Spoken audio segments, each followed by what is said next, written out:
Consent. Consent. Consent. Consent. Consent. Consent means yes. Yes and only yes. What is consent? Consent is my yes or no. What is consent? Consent is saying yes and being able to mean it. What is consent?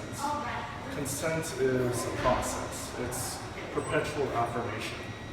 What is consent? It's getting verbal approval. What is consent? Being fully capable of saying yes and no. What is consent? Coming to a mutual agreement. What is consent? It's being on the same page the whole time. Consent is not maybe. Consent is not silence. What is consent? Consent is my permission. Consent is getting my approval for sex. What is consent? Consent is treating people like human beings. Consent is my agreement. What is consent? Well, first you gotta get it, and what does that mean? It means that like both you and the person or the persons that you're doing stuff with are able to do it without being guilted, manipulated, or without any fear. Consent? Consent is an affirmation that both people are good with what's going on. Anything that is not verbal, enthusiastic, or coherent is not yes, it's a no.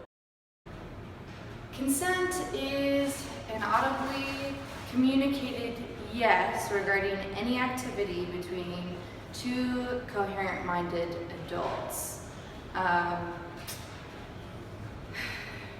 Consent is free of coercion and psychological manipulation, which means that, for example, if someone were to coerce you or guilt you into saying yes, consent is not given. If one is drunk, one is unable to give consent. If one is asleep, one is unable to give consent. If one is in and out of consciousness, one is unable to give consent. And there's a word for the kind of sex where consent is not involved, and we call that rape.